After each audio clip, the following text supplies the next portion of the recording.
When I was deceitful, it was awful. I had a lot of self-loathing, a lot of regrets, and I knew it was wrong some way, but you get into the situation, you just can't stop. You just keep going around that circle. And at some point, I just realized I need to break my cycle and start getting better. Take a girl and a guy, and they fall madly in love and form a family. Sprinkle in some counseling degrees and a doctorate, a dream of transforming relationships as we know it. And 20 years later, we give you power couple Dr. Ray and Jean Kedkodian. And this is their podcast, Couples Synergy. Welcome back to another episode of Couples Synergy with Dr. Ray and Jean. I'm Dr. Ray. And I'm Jean. And this is our podcast about love, marriage, and relationships. Be sure to check us out online on our Facebook page and Instagram at Couples Synergy or our website, couplesynergy.com. And be sure to subscribe to our podcast or send us any suggestions on topics you'd like to hear more about. And now on to Couples Synergy, an in-depth look at love, marriage, and relationships, where we bring you our experience helping thousands of couples transform their relationships for nearly 20 years. Every day we get to hear intimate details about a couple's celebrations, disappointments, and everyday challenges. We've often wished these stories were shared because we know we are more similar than different. And so we've created not only an avenue where you can hear about people's intimate lives, but an atmosphere where people come over to our home pub, pour a drink, and share their stories. People like today's guests, Eric and Wendy, thank you so much for being on the podcast today. Thanks for having us. Thanks for having us. And we are doing this remote. You guys are in California, is that correct? Correct. Yep. What part? Rancho Santa Margarita. So it's in Orange County. Oh, okay. Okay. Yeah, southern Orange County. So nice. We have some good friends in Temecula. Oh, okay. Okay. Yeah, sure. they actually opened a Rosati's out there in Temecula, so they're killing it out there. Nice. Is Rosati's a restaurant? Rosati's is a Chicago pizza chain restaurant. Yeah. No. Yeah. It's very delicious. I'm not opposed to pizza. So maybe we could start by you guys telling us a little bit about yourselves. How old are you? What do you do for a living? And how long have you been together? Hi, everyone. I'm Wendy Barr. I am, how old am I, Eric? 58, I think. Yeah, 58. I lost track after about 50. Yeah, and I'm married to this amazing man, Eric Ratterman. And we live in Southern California. We have a cute little dog named Marley. That's a story in and of itself. And we've been married, we met on January 11th, 2011. So 1/11/11. So that's kind of a fun number. And we met, the interesting thing is we met at a wine tasting party. So it was a meetup where you go and taste wine. And I had been out of the country for several months and just went there to hang out with my girlfriends. I had no intention of meeting anybody. I wasn't looking for anybody. I was divorced about a year prior, and I was not interested at all in meeting someone. But there he was. At that time, Eric had really long hair, curly, naturally curly. And a friend of Eric's introduced us because I had met his friend the month before at the same meetup. And he said, "Hey, meet my friend Eric." And I saw him and, oh, God, he's just so cute. His blue eyes and his curly hair. And I said, "Excuse me, sir, but can I touch your hair?" And yeah. Can I touch your hair? Wow. Yeah. That's a pickup line, That is a right? pickup line, yeah. How about you? How old are you? What do you do for a living? And what was that first time seeing her like for you? I'm 48.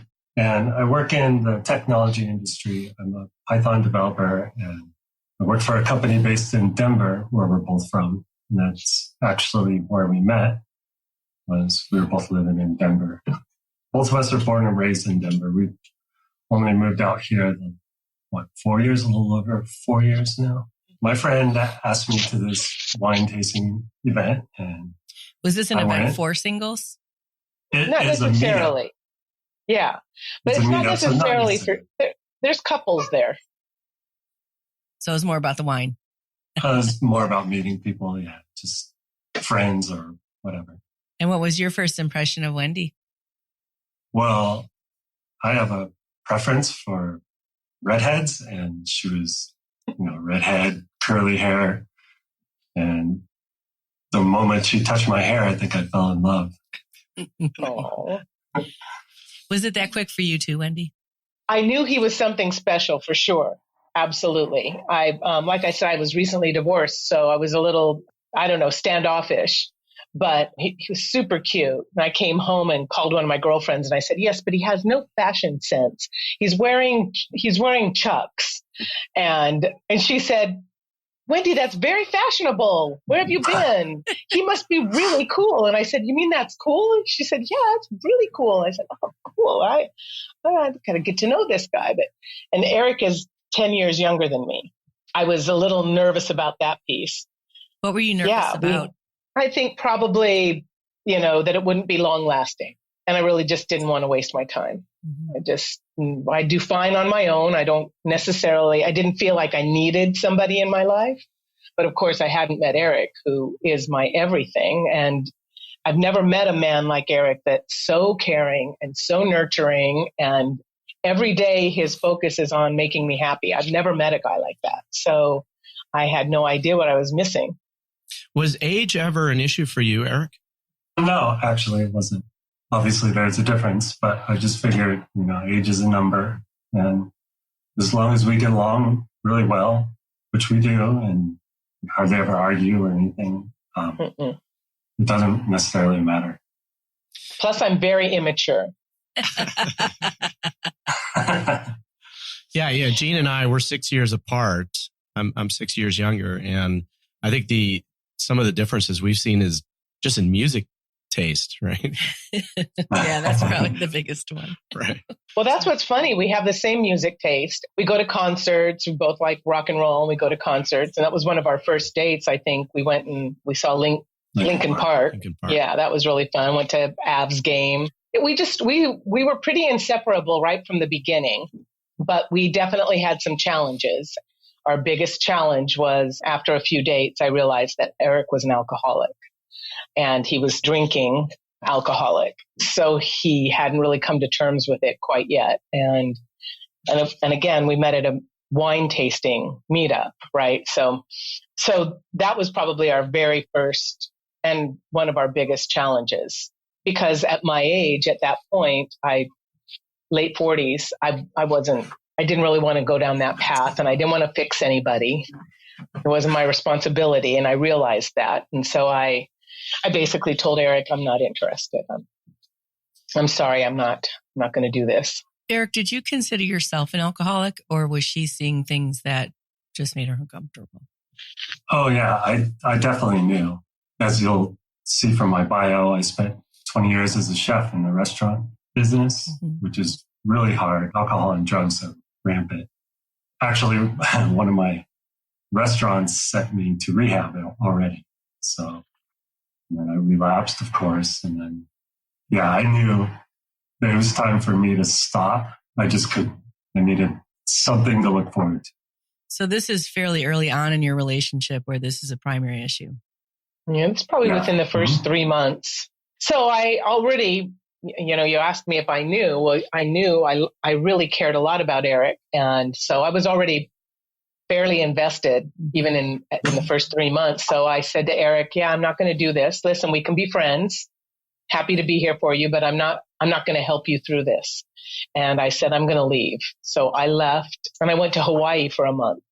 The night before I went to the airport, Eric came over. He spent the night and he was going to drive me to the airport the next morning. When he showed up, he was completely and totally wasted. And I was so upset. Like the night before I'm leaving, and I'm leaving because of this, that you're, this wasted. So he drove me to the airport the next morning, and I went to Hawaii and stayed with family for 6 weeks or so, for a long time. And like the first week or so, Eric called me and he said, I have to tell you something. And I said, what? And he said, I'm sober. I stopped drinking the day I dropped you off at the airport. And I said, hold on. Don't do this for me, because I've never even met sober Eric. Like, I don't even know if I'd like him. Like, I can't promise you any tomorrows. And if you did this for me, then, we might have a problem moving forward. Can you talk about, Wendy, about how you had the strength and how you made that decision that this wasn't a healthy situation for you and you were going to remove yourself from it? So I think a lot of women stay too long. Truly. And Jean, I am one of those women, and I had already done that many times in my past. And I think that one of my biggest struggles as a human being, as a woman here on this planet, has always been boundaries. So I've never really done well with boundaries. And I've done enough inner work and personal work to know that when a challenge comes your way like this, the only way to establish, to fix this broken piece of you is to do the hardest thing, which is establish boundaries. And so I said, I imagined what my life would look like living with an alcoholic, the ups and downs. And I don't do well with that. I really need it even across the board. And my ex-husband had, he was wonderful, but he had a lot of moods. And that was one of those things that I just couldn't live with. I need to know what to expect every day. I can't live with ups and downs and a roller coaster ride. So I made that decision that no matter how it felt, I would be okay alone. So if he couldn't rise to the occasion, or this relationship didn't work out and there was never another one, I'd still be okay because I had me and I was strong. Eric, is there a family history of addiction for you? And then also, did you initially decide to become sober because of Wendy? So my family history is a little hard because I'm adopted. Okay. In my adopted parents, no, they hardly ever have a drink. I mean, they might go have a glass of wine during the holidays, but that's it. They don't really drink. So it's possible your biological family has a history. It is possible, and I know nothing about them. Mm-hmm. So that's a little difficult. It's always difficult to look at my history and my past history based on that. But as far as wanting to quit for Wendy, no, it wasn't for her. It was for me. Like I told you, I knew it was time for me to stop. I just couldn't. I didn't have any positive influences in my life to help me to say, this is what you're missing out on in life. Actually, right before we met, I was hospitalized for pancreatitis. Pancreatitis, yeah. And it was due to the heavy drinking. So I already knew that it was time to stop. When I met Wendy, I knew that there was something special about her, and I knew that I couldn't mess this one up. I had a lot of regrets over losing jobs and other things in my life. And so I was like, this is the one that I cannot mess up. So I made my plan, started doing that. The plan. So he calls me in Hawaii and he says, I'm sober. And then he says, well, and I told him, don't do this for me. And he said, well, I have a plan. And I said, what's I don't want to know your plan because I don't want to fix this because I know me. You tell me the plan and I'm an implementer. So I'm going to be like, okay, this is how we implement this. And I didn't want to do that. And I said, well, I'm sure. I said, are you going to AA? And he said, no, I don't want to go to AA. I don't resonate with their principles. And I said, well, then I'm sure your plan won't work. Forget it. I said, call my friend Kimberly. She's a psychotherapist, right? So call my friend Kimberly and tell her your plan. And if she says it's a good plan, well, then I'll explore this with you. So Eric called plan? Kimberly. Yep. The first thing I wanted to do was find a therapist who specialized in addiction. And so I did that and I started seeing her, and she actually was sort of a natural based physician. So she had me drink a lot of teas and a lot of things to help my body recover from the damage. And then we did a lot of work. And then also, I had this plan for quitting. I basically just quit cold turkey. And ironically, the same week she went to Hawaii, I was scheduled to go to Vegas with a friend of mine for his birthday. Ouch. And so 2 days before that, I just called in sick from work and I slept all day. It's not the right way to do it. Just so you know, it's not the right way to do it. But this is how I did it. I just slept all day, made sure to drink a lot of water, and then it felt good enough when I went to Vegas, which was not a good idea. All your friends are drinking and partying and stuff. But they were really nice. They didn't try to force me to do things. I became the bartender, the driver. He was the bartender. I imagine you're just white knuckling it through it all. Pretty much, yeah. But then I started to see the therapist, and things got much better. That's basically what the plan was: is see a therapist, start that, and then just make it through it. Later, we found some groups that weren't as their principles were different than AA, and Eric did join that group. Was it called Life Ring or something like that, Eric? And they had meetings similar to AA, but Eric's an introvert, and the whole thought of going to AA and actually participating, sitting in the back, okay, but the whole thinking about interacting was very, very difficult for him. So Life Ring was smaller groups, less religious. So he felt accepted. And so he did and then he also did another program. It was like a 6-week program or a 3-month, or was it a year? What was that other program that you did, Eric, where? Yeah, it was like a 6-week program. It was just basically awareness. Was that like a residential program? No. So it was just kind of a group setting type of program. Okay. Yes. Yeah, I think throughout our years and working with people, there are a lot of people that have issues with higher power and the religious aspect of AA. I mean, there are a lot of people that benefit from AA, but I think that there's this need now to create different types of support groups and different types of structures for people that are struggling with addiction. And so I know there's a harm reduction model. There's a lot of different models out there right now.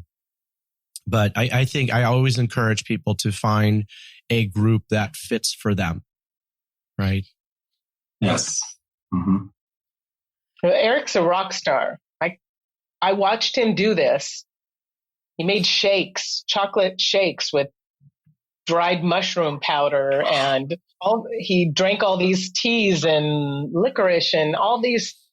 He was very, very committed, and I was happy to stand by his side. And, like I said, I wasn't going to fix him, but I would support him. And one of the things that I chose was not to drink ever around him. I rarely drink at all. I was never really that dependent on it. It never really mattered to me much. So it was easy for me to say, so that way when we were in situations, like we went to plenty of weddings and parties and everybody was drinking. And I think it helped Eric that one person there wasn't drinking, that he could talk to, that didn't have alcohol on their breath. So that was your way of supporting him through this. Right. And to this day, so we're I think Eric's 9 years sober. We had one relapse in the middle, which threw us off kilter a little bit, but I had already made my decision. I'm super happy in this marriage, but I have made a commitment to myself that if it ever happened that Eric decided he chose to drink, then I would leave. That would be it.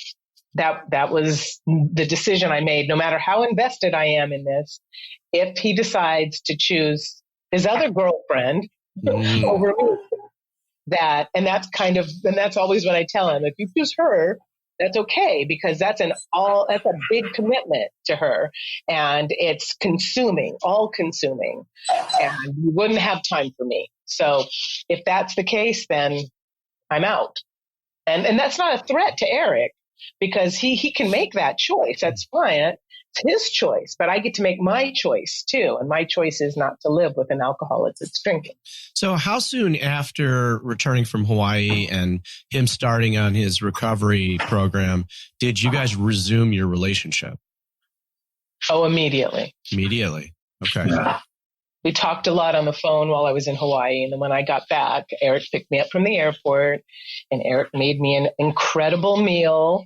And I was really sick. Wasn't I sick, Eric? When I came home, I had like a really bad cold and he nurtured me and cooked for me. And yeah, so immediately we're pretty attached. Eric, what was it like for you that 6 weeks that she was gone? It was hard.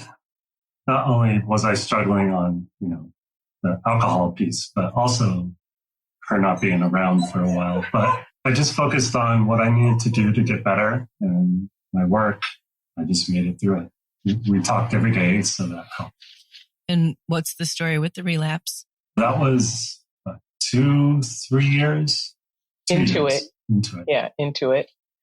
I had always, thought that maybe at some point, once I felt 100% better and got myself better, that maybe I could start drinking again like a normal person. And yeah, that didn't work. And so there was about 3 months where I was experimenting on seeing whether I could drink like a normal person. And it ended up right back to where I was. So. Was this something that you did with awareness and with honesty, or were you being sneaky? Sneaky. Definitely sneaky. Yeah. Actually, it was always when I was drinking, it was always during the day while I was at work. Because he didn't want me to know. And I think the hardest part for me at that time, in that little blip of our lives, was that I didn't notice. The 3 months went by and I didn't notice. And so that really scared me because I thought, you mean you can drink and I wouldn't even know? So it was I felt deceived. It really threw a wrench in our relationship there because, of course, like I said, I made that commitment to myself. So I asked him to leave. You have to leave then. I'm sorry. I'm not going to do this. And then he said, I'm going to stop. And that's when we went to AA. I went to Al-Anon and Eric went to AA and we did whatever we could. And I said, I'll stick by your side if your goal is to quit drinking. If your goal is not to quit drinking, then let's just not even play around. Just let me go. He really did want to stop, but he really went down that rabbit hole and it was very difficult for him to climb out. The second time was harder than the first time, but I'm so proud of him because he was so diligent and he cared enough about this family and about himself. How did you find out? To quit. Yeah, how did I find out, Eric? I'm trying to remember. I remember it was one evening you came home from work. You were extremely wasted. You were late and you told me. You told me. You were just honest with me and said, I've been drinking all day and my whole body just was, how is that possible? And yeah, it turned out that he had been drinking for months. And when it just blew my mind that I didn't know he was drunk that night. And I didn't know that he was drunk every night for the past few months. It just... Well, it started out, slow. I would stop with enough time, a couple hours before I would leave home so that I would sober up a little bit. But the more it went on, the harder it was to stop when I needed to. How did you decide to come clean at that point? Again, this time, I guess I was faced with that choice again. She said, I want you to leave unless you're serious about getting better. And so I thought, well, I did it once, I can do it again. And I remembered that there was something special about her and I couldn't mess this up again. We had a good life. We had just got married. We got married barefoot on a beach in Waikiki. Like nice. we had a really good life. I mean, it was, and that's what we talked about, what's your choice? Because this is a really good life. And then there's just alcohol. And I didn't understand because I was like, it seems like a no-brainer to me. I just walk away from it. If it's going to ruin your life, that would just walk away. And it wasn't until I went to Al-Anon that I, understood a little bit more about the disease and about how it felt in his body. And we did a lot of talking. One of the things that I love about Eric is that we can talk about this. So there's never a time that he goes, I am so sick and tired of you bringing this up. Or, I travel a lot for business. And sometimes I'll come home and I'll go, did you drink? And he'll go, no. But he doesn't get mad at me and go, I am so sick and tired of you asking me these questions. And I can ask him anything. Like I can talk to him about it and say, what does it feel like when we go out and there's some people right next? Or what does it feel like if people come to our home and bring their own alcohol, like if we're having a get together? And he says, oh, it doesn't bother me, but he doesn't get mad at me for asking. And I really have a lot of respect for him because it's the only way I could learn about it. It's the only way I could have learned about this disease is from him telling me his viewpoint. Otherwise, I would be walking on eggshells all the time. And I never walk on eggshells around Eric. Yeah, we're pretty open about the whole situation. So. Eric, what was it like for you when you were being deceitful? And what does it feel like for you when she asks you and holds you accountable? When I was deceitful, it was awful. I had a lot of self-loathing, a lot of regrets, and I knew it was wrong some way, but you get into the situation, you just can't stop. You just keep going around that circle. And at some point, I just realized I needed to break my cycle and start getting better. Now, when she, like she said, when she goes out away on business and comes back and said, did you drink? It doesn't bother me at all because I realize that this is a big thing in our relationship. We're very honest and open. So I just know that the question is coming and it doesn't bother me that she asks. I just answer honestly. I imagine talking about it with her and having that transparency only supports your recovery. Yes, it definitely does. It's like a state of mind for me that it's not an option for me at all. I know I've learned that I can't be a normal person when I drink. I know that, one more drink and I'll be right back to where we were. It's not an option. Right. Mm-hmm. And, and Eric, is a superstar. So at the time that he was getting sober, I was teaching. So I was a college professor teaching at a pretty big school. And I told Eric, I said, listen, one of the benefits of my teaching, of my employment, is that my family members can go to school for free. If in fact you've always wanted to get a degree, if there's any degree you're interested in getting, you're welcome to take advantage of this. No pressure. I don't care if you have a degree or not. I'm madly in love with you. And I said, but here's the link. So he actually did choose to go back to school for IT and network security. And I was really nervous about the pressure. He worked full time and went to school full time. And I was really concerned about all that pressure on him that, he might relapse. And he was a rock star. It was 4 years practically of our lives that both of us were under a tremendous amount of pressure while he got his degree. But he did it.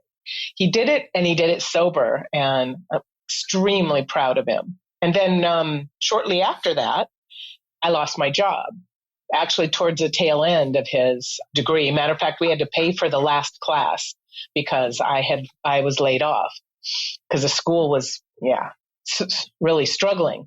So then new pressure, right? So here now Wendy's unemployed and searching. So for almost a year, I searched for a job and wasn't able to find one. So there's all that financial pressure. And then there's all the, your spouse going through something pressure, but yet he still stayed sober. And I'm so grateful for that. And then shortly after that, I started my own business.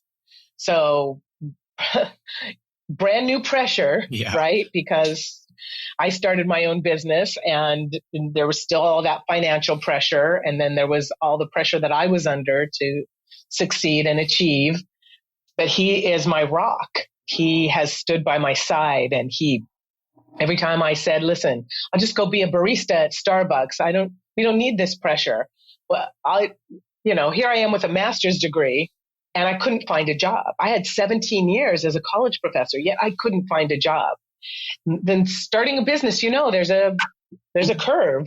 You just don't make money right out of the gate. You've got to trial and error, and you've got to figure out what they want to buy and who to sell it to. And it's all very challenging. And Eric has stood by my side. I'm 3 years now in business, and we're finally kind of getting to an even keel. And again, I mentioned at the beginning of this talk that the roller coaster ride is extremely difficult for me just as a person.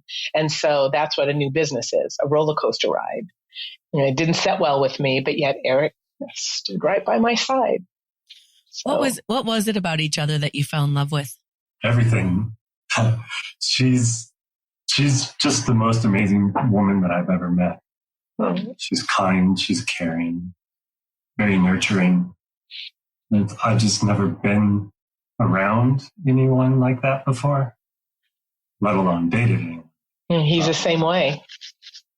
He's the same way. I remember before I met Eric, I asked, there was this couple, I was at a wedding reception, and there was this couple there, and they were very much in love. And I asked them, I said, what's the secret? Like, what's the secret to a long lasting relationship? And they said, the secret is that every day your goal is to make the other person as happy as possible. Like, that's your goal, is to find ways to make their life easier and to make them joyous. And I thought, whatever. I'll never meet anybody like that. I never had. But that is Eric and I. If we argue over anything, it's like over doing things for each other. No, I'll do it. No, I'll do it. No, let me do something for you. No, let me do something for you. That's probably it, what we argue about. I think it's a very important point, because a lot of couples, every couple starts out loving each other. That's just, sure. They're attracted to each other. They got passion, excitement, but over time, that's when they start to get really challenged. All these life changes that you guys are talking about is a lot of pressure for an everyday couples. You throw in their addiction and it just intensifies it even more. Right. But that investment in each other is very important. And a lot of couples get into this negative pattern of having competition. Right. And then they start circling the wagons and being a lot more selfish. What are they doing for me kind of thing versus, reaching out and actually helping each other. Right. Yeah, we got pretty lucky on that one, because it doesn't seem to be an effort. It's both of our natures naturally to nurture and to do things for each other. I think. I mean, I don't know. I don't know what Eric was like in other relationships, but he's told me before that wasn't necessarily the case, but that there's something about me that he likes, that he really he likes to nurture me, and I appreciate it for sure. I think it helps too. Both of us have had, 2 failed marriages, both of us. And so we've learned along the way, how to treat each other and how to support each other. Yeah. It's definitely helped. How did you guys decide to get married? Eric proposed at sushi. He put the ring in a sushi roll, or was it a sushi roll, Eric? Yeah. Well, it wasn't in the roll, but it was on the plate. It was on the plate. Yeah. Just super sweet. Were you surprised? Yes, I was surprised. I mean, I knew we were heading in that direction for sure. We had already been living together, but I was really surprised that night, and I was elated, and the ring is gorgeous, and I adore my husband. How far into your relationship was this proposal? Was it there? 2 years? About 2 years we had been living together, and we were together every night anyway. And he was staying at my house every single night, and we were pretty attached at the hip, and then decided to make it official and have him move in. And that's around the time we got our dog. I saw her picture on Facebook, and the post said, "This dog will be euthanized on Tuesday because we can't find a no-kill shelter for her." And I said to Eric, can we meet her? I just want to meet her. I don't have to make a commitment. And he said, honey, we don't even know if we can live together yet. Like we're just moving in together. And I said, yeah, you're right. So can we meet her? And we finally, she wasn't even in state. She wasn't in Colorado at that time. She was in New Mexico. And I called twice a day, 3 times a day, asking about her. And finally they brought her to Colorado. We went and met her. And it was funny because when we walked into the little cage, I saw her, and I was in love with her from the first time I saw her. And Eric sat down on the little bench, and she climbed up on his lap and snuggled her nose in his neck. And she knew she had to win him over. And he just looked at me and he said, okay. So, and Eric's parents, Eric has an amazing, has some really wonderful parents, and I adore them. I couldn't ask for better in-laws, and they went with us to meet her. And also during that period that right after we got married, shortly after we got married, my mom passed away. So that was another one of those challenges, because I was walking around with my head on backwards talking to myself.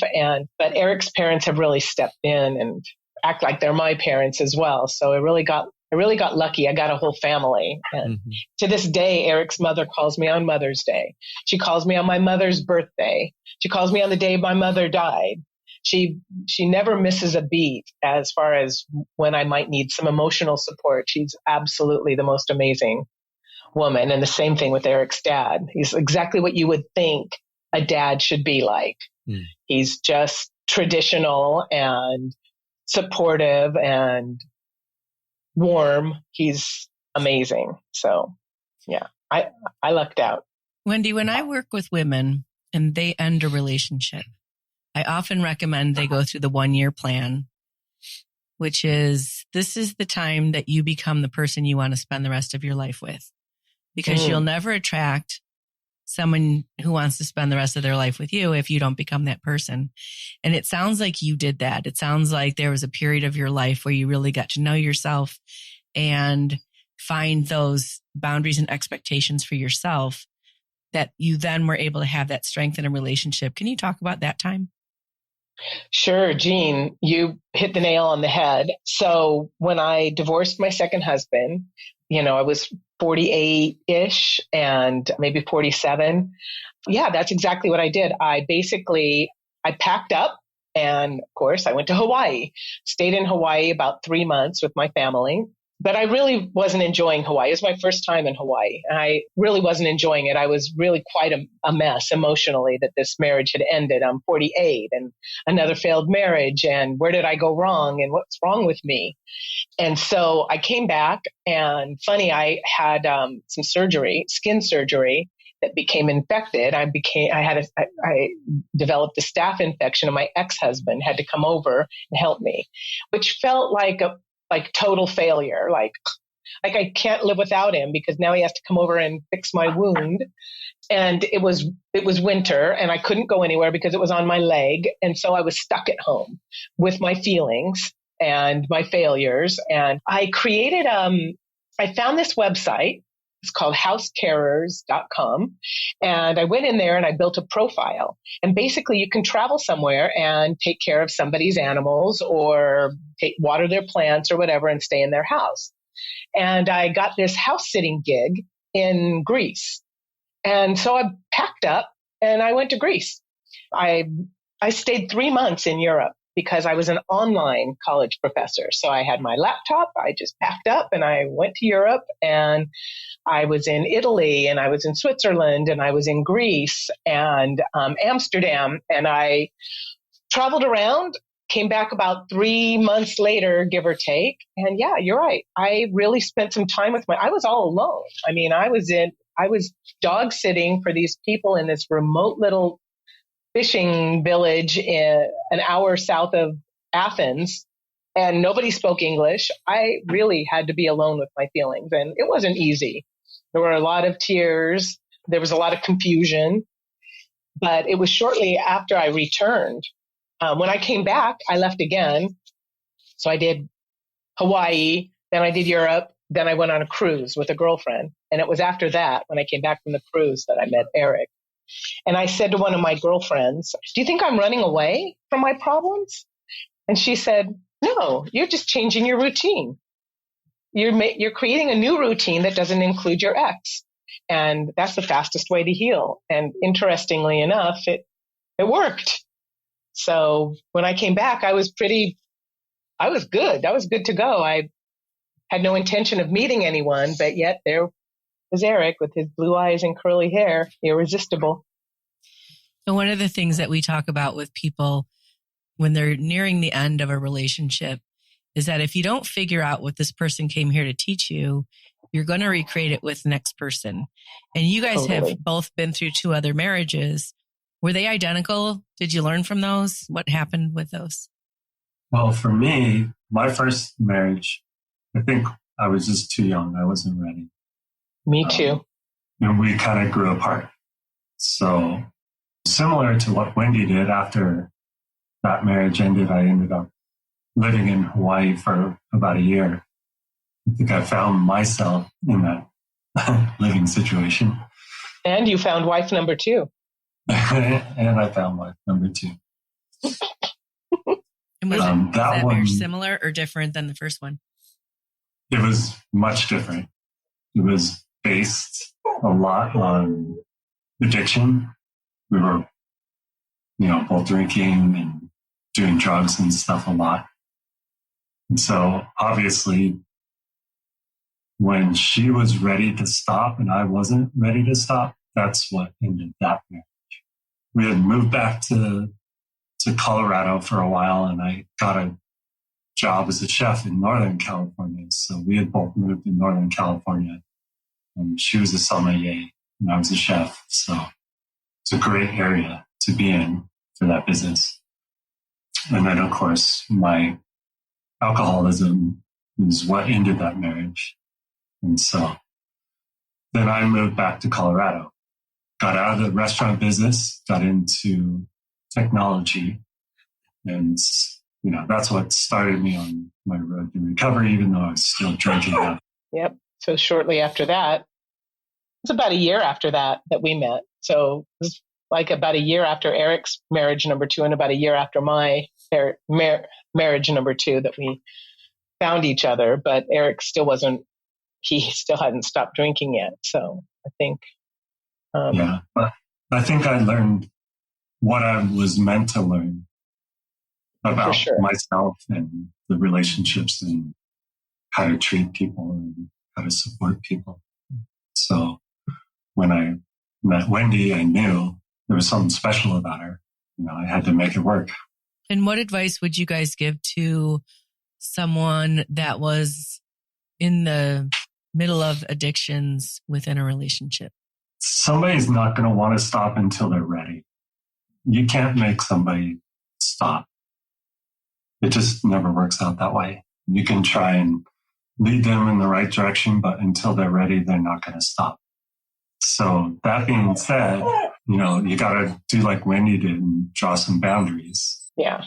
I mean, when it comes to the flip side, if you are not the addict, but the spouse or significant other, Eric's right. You can't make that decision for someone else. So you have to make some decisions for yourself, what you're going to live with. And if you have kids, for example, what you want your children to be around and live with. And I didn't even want my dog to be around those ups and downs. Like I really was very clear on my boundaries. And I think that if you're the spouse or significant other of an addict of any sort, then you're going to have to make some decisions about what you're willing to live with and how many years you're willing to waste. If you can't make that decision on your own, then you absolutely have to get some help. You absolutely have to talk to somebody, because I would have been really angry if I would have spent 5 years, 10 years, 20 years miserable with an addict that wasn't willing to stop. That's my life too. And last question, what is it that your partner does that they love you? Oh my gosh, everything he does. First thing in the morning, he's got coffee ready for me. He supports my business efforts. He he talks to me. One of the things I love about Eric is he's my go guy. Like he always, whatever I want to do, he wants to go. He never goes, well, who's going to be there? Oh, I don't know them. Well, whatever I want. After this interview, we're driving down the coast to meet some friends for lunch. And tomorrow we're driving up the coast to meet some friends for lunch. I mean, he never says, but I don't know them. Like, I don't want to go, or I'm too tired, or I'd rather watch football. He wants to be with me. He genuinely wants to spend time. We're best friends. I just love that. Being present in our relationship is when you notice all the little things that the other person does. The little things, like setting up your toothbrush when you're getting ready for bed, or, those kind of things. It's just, that they care to go to those lengths to make every tiny detail. Eric and Wendy, we want to really thank you for being on the podcast today. Now, you guys Wendy, you have a business, I understand, right? Right. Did you want to maybe talk a little bit about that? And if people are interested, they can connect with you? So my business name is Barcode Branding, like my name, Wendy Barr. So Barcode has 2 R's, Barcode Branding. And as I mentioned, I have a master's degree in graphic design, packaging design, and branding. So when after I was laid off, I started my own business as a branding agency. We're a full service design agency that focuses on business branding, business strategy, and development. I have a business partner. She's amazing. She lives in Colorado. And we work with small businesses. We're female owned and operated, but we work with all sorts of small businesses that understand that branding and business are inseparable. And in this crowded marketplace, if you're not well branded, you really can't succeed. You can't really be seen out there. So so that's what we do. We work on the front end business strategy, making sure that they have a solid business foundation. And then once we feel that their business foundation is solid and they have a great business plan and they have their programs, products, services, marketing, all of that stuff in order, then we move into the actual visual identity and do graphic design for them. And do you have a website that people can, see your work? Barcodebranding.com, BARRCODE branding.com. Well, Wendy and Eric, thank you so much for being on the podcast today. I think this would be very helpful for a lot of people out there that may be struggling with, some of the similar things that you guys have struggled with in your relationship. People have been sharing stories for thousands of years to grow, to heal, and to bond. And we hope that by you guys sharing your story, it's enriched your lives and the lives of our listeners. Indeed. Thanks, Dr. Ray and Jean. Yeah, thank you all. We want to wholeheartedly thank you, our listeners, for joining us today and for listening to Couples Synergy. Our passion is in helping couples have happy and healthy relationships, and this podcast gives us a fun way of bringing our knowledge and expertise to you, our listeners. For all you listening, please subscribe to our podcast and please leave us a review. It really helps us out. If you have any questions, comments, or topic suggestions, please email us at contact@couplesynergy.com.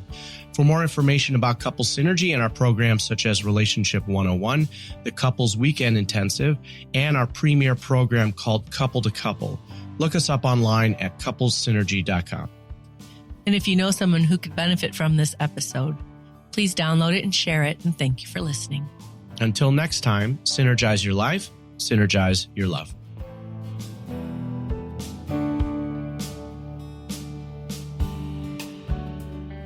You have been listening to Couples Synergy with Dr. Ray and Jean Kadkodian. Couples Synergy was recorded, edited, and produced by Dr. Ray and Jean Kadkodian.